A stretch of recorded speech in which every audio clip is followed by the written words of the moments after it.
And I'm going to do my best. And I'm not going to be as succinct as Josh and all of that stuff. But I want to say, everybody who's been here so far, I think you got it. You know, you got all the parts of Dad, which is good. Yeah.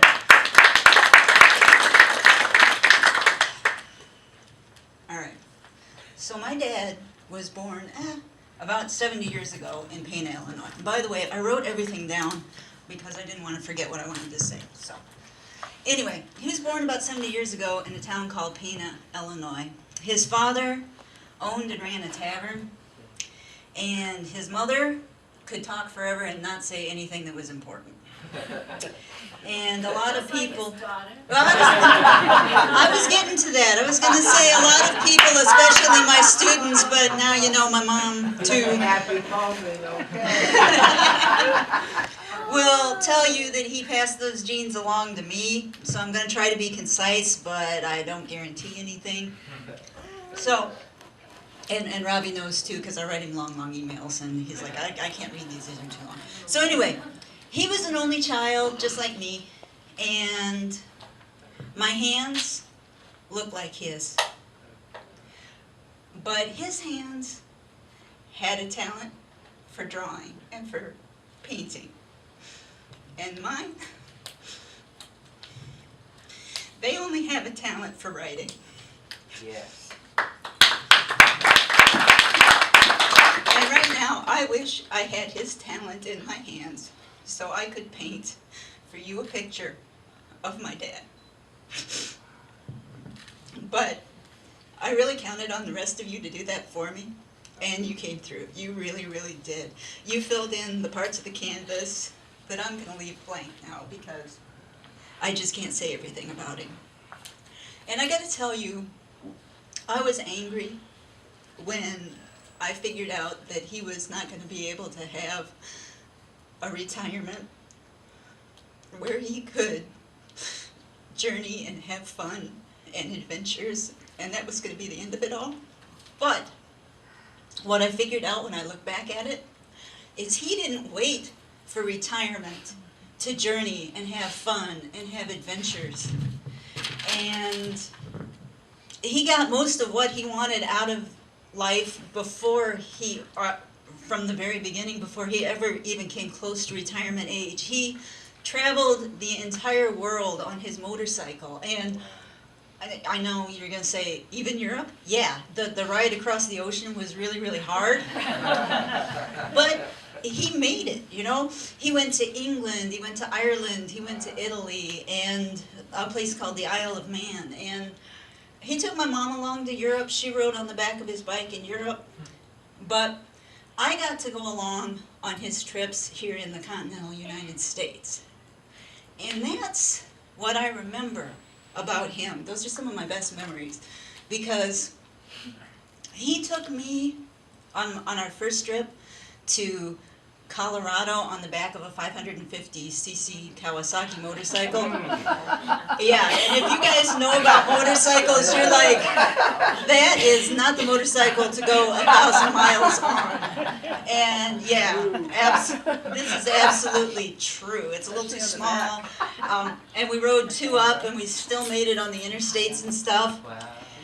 And on that first trip that we took, before we left, I was like Josh's age, I think, and before we left, I had a cold. But I was not about to let that man leave me behind, and so I wouldn't tell him I was sick until we got too far away for him to do anything about it. And then, you know, by the time we pulled into Estes Park, Colorado, I'm on the back, and I'm all feverish, and I'm shivering, and I'm shaking. And my dad, he kind of looked at me, and we pulled off at the hotel, and he kind of loaded me into the hotel and went, go to bed.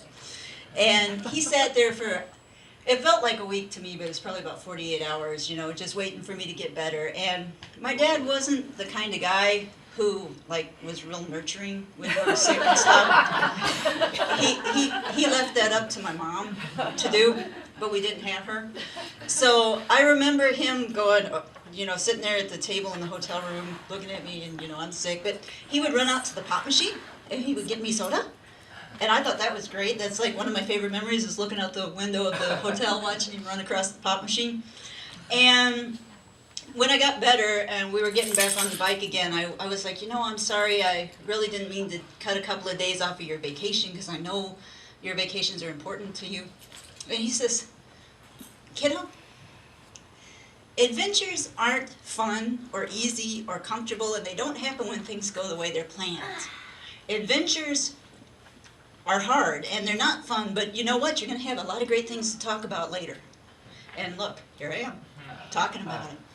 And because of that philosophy, I mean, we went to Yellowstone National Park on the back of a motorcycle, and I don't know if it's still this way, but it used to be.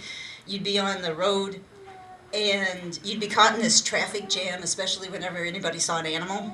And you'd be sitting there, and most people were sitting there in their cars, you know, looking at, oh, look, it's a buffalo. Well, we were on the motorcycle in Yellowstone. Oh, look, it's a herd of buffalo. And we're all stuck there. And my dad and I are looking at the buffalo, and we're kind of looking at each other. We're looking at the buffalo, and he's like, okay, kid, if that buffalo decides it wants to come through here, we are the weakest link. So that means if he starts moving our way, we're jumping off this thing and we're running. And I'm like, okay, we can do this. But happily, the buffalo was like, grass. So we saw the entire Oregon coast from the very south of Oregon all the way up to almost Seattle, which I know is in Washington. But anyway, we saw it all, you know, we drove along the whole thing. It was really amazing. We were stuck in the middle of a cattle drive in Idaho. We were up in the mountains and we came around this curve and there were these people driving cattle down the middle of the road. And once again, it's sort of like the buffalo thing, where we're like, oh, look at this. And the guys doing the cattle drive were like, no, come on through. Just drive through here. First of all, cows are not happy when they're walking on asphalt. I can guarantee this as we're driving through and all the cows are like looking at us. I know it's not, for those of you from Shabana, I know they're not all cows, okay? But I was like 18, so yeah, they were cows. And they're looking and their like eyes are rolling and they're and it was scary. But he got us through that too. We drove down hot highways in Texas and in all of that, he also said to me as we were going on these trips, he goes, you know, it's not about the destination, it's about the journey. That's what counts. And he was like that, and you can see from his life that he had a really, really great journey. And then now I'm involved in the arts quite a lot, you can tell, and Dad was involved in all kinds of arts. And he would take me to the Art Institute all the time. For the longest time, I thought that Chicago was only the Museum of Science and Industry and the Art Institute, and that's all there was there. But he would take me there, and we'd look at stuff, and we'd see like stuff by the great masters, and I'd be like, oh, you know, that's really, really cool. And then he'd take me into the contemporary art section, and he'd show me like a piece of melted plexiglass, and I'd be like, that's art? I could do that. Yeah. And his first response was, but did you? That was his first response. And then the second one, and this is important because it's kind of demonstrated too in a lot of the things you saw here. He says, kiddo, you got to remember that art, this was his definition of art, something is art to the extent that it realizes the intention of its creator. And if you think about that, all of a sudden, so much can be art. A tin can be art if it's really, really doing what its creator wanted it to do, or a really amazing painting, or so many different things. And that has, I don't know, I always keep going back to that. And you see his toys all around you, you know, this beautiful house, gorgeous yard. You see pictures of all the motorcycles and all the cars. We don't have a picture of his newest baby yet. Or, well, I couldn't find one anyway. His Jaguar, it's out in the garage. It's amazing. He loved all of those things, but most of all, he loved my mom. They had almost 49 years together. Wow.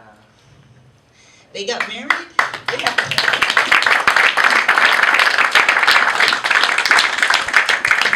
They were married in the church rectory on a June afternoon And never once did he take back that promise to love her. Till death did they part. And he provided for her, and he provided for all of us. And he was a great man. And I have written here that I hope my boys are able to use this example when shaping their lives, but you already heard they're planning on it. And I feel glad to have known him, and I'm glad he was my dad, and I'm glad all of you came to help us celebrate it. And that's about all I have to say. Thank you so much.